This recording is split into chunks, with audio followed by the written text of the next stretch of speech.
So now that you know which stocks to invest in, and you know the methodology of being an investor and what does it mean to invest, now let us kind of discuss what does it really mean to be an investor in stock markets, right?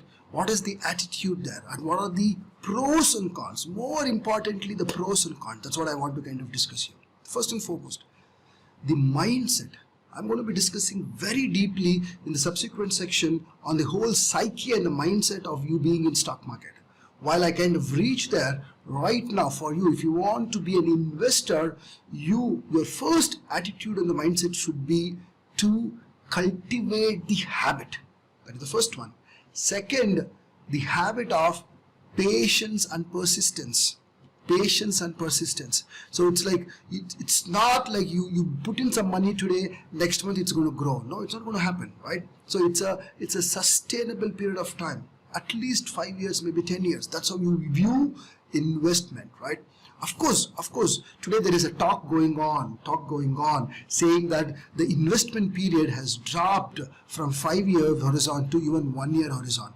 Yes, it appears so where the technology is shifting quite a bit, but if you are strong in understanding the fundamentals, right, the basic philosophy of a country or philosophy of an industry and which way heading, you will not go wrong if you pick up some great scripts, like what I've already shared few of them. You pick up those research and pick up those, you will see your investment going up, doubling every 2 years or even 3 years, between every 2 to 3 years. There are possibilities, some it should be a combination of mid cap to small cap and large cap, right? You can look at the horizon of between 2 to 4 years for your capital to double as well. It's possible. There is that possibility.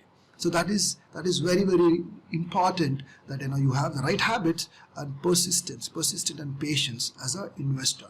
And third thing as an investor, what is really required is your ability to invest on your own self, or your willingness to invest on your own self first. When I say invest on your own self first, do not hesitate a bit to invest on your health. Do not hesitate a bit to invest on your family's well-being, your personal well-being, and then never ever hesitate even a bit to invest in learning for your own self. These 3 things, if you take care, your health, your family's well-being, and your constant learning, you will see your wealth and abundance will soar. If you are not doing this, this is the psyche of how you can be a better and good investor. So always yourself first. You fill yourself first, and you will overflow that category.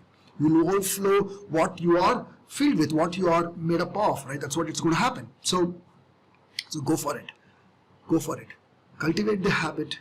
Be patient and persistent. And always invest in yourself. Learn and learn. So with that is what it means to be an investor. And let's kind of understand, what are the benefits of investing. Why should you be an investor? And being an investor, what are the benefits you derive? First and foremost, you beat the inflation massively. Whatever is the inflation happening, if you're a working employee or if you have a business, and whatever salary you're getting or whatever the profits you're getting, is kind of, the inflation is killing you, the cost of living index is rising and those killing you. Now, if you have a habit of culling out some part of your earning every month, say, I would advise 40% of your earning should be invested every month. 40%, that's the thumb rule, what I suggest. Maybe if you can increase that even more, good, but if you have other commitments, at least 40% is what you have to strive for. So if you do that, you can beat the inflation every single year and massively be successful. Second, liquidity. If you invest in stock markets, what happens is your liquidity is so high. Any point in time you are in need of money, it's just 2 days away. You just kind of go and liquidate. In 2 days your money is in the bank account. You can use it for whatever. So this is one of the highly liquid, at the same time, growing investment, growing asset class. But on the contrary, if you invest in a house or a car or a property or a land, what happens to liquidity? That's one of the nightmares. In need of money, you will not be able to dispose that. But here it never happens like that. Then accumulation of wealth. There is no other area where your wealth can accumulate like the best, and that is you being an investor in stock market. Then regular annual income through dividends. So now that you invest, the double whammy here, double benefit, right? One is your investment itself will grow, and then plus the annual dividend which you're going to get from the company, because you are the owner now, you are entitled for dividends, so you can enjoy that extra income. So either you can use that for your other expenses or put that back in, reinvest that in, buy more shares of that company, right? It's so good. Then there is a vast population of selection. And I gave you mid cap, small cap, large caps, and then thick stocks and birth stocks, right? And beyond that, there is huge set of stock, more than 4,000 scripts, in both NSE and BSE combined. Right? When you have so many, you can pick up and enjoy the whole segment categories. You can go by industry, segment by segment to kind of pick up your stocks. And then next creation of asset which can be passed on to the next generation. This is beautiful, right? I kind of like that, and we in India, we love to create a legacy and pass it on, right? So this can be best. Instead of creating a house and giving, create these kinds of asset, financial asset. It's going to benefit, and also teach your children right now the habit of investing. I kind of do that. My daughter kind of has her own investing account and also a trading account of her own. And right from beginning, right at the age of 10 years, I started teaching her all these financial aspects, and she kind of collects, any gift money what she gets, she kind of collects. She does not spend it. She invests that, and the return what she gets on that return, she kind of uses for her personal consumption. And that habit has kind of come in, and very soon she's going to be trading as well. She's still not 18, so she cannot trade. So maybe once she turns 18, she's going to trade on her own. But she understands the whole concept of that. So teach your children right at the beginning. So one, you can create that asset and pass it on, and also teach your children.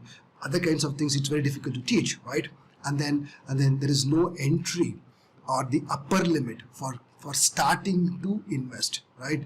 You can scale up as per your financial ability. You can start with as low as even 500 rupees based on the stock price what it is, right? So and then but it's all about discipline. Disciplined 5,000 rupees a month is much better than random 50,000 rupees investment. A disciplined 5,000 rupees a month investment is much better than a random 50,000 investments haphazardly. It does not work like that, people. It's always the discipline. Discipline beats everything. So these are some of the benefits which you should be aware of, if you want to be part of the investing. So it's very attractive. It's very obvious. Now, if you kind of got these benefits, type in the comment, ready to enjoy the benefits. Type in the comment, ready to enjoy the benefits. Now, in the next video, we're going to come and also see what are not so much benefit of being an investor. See you in the next video.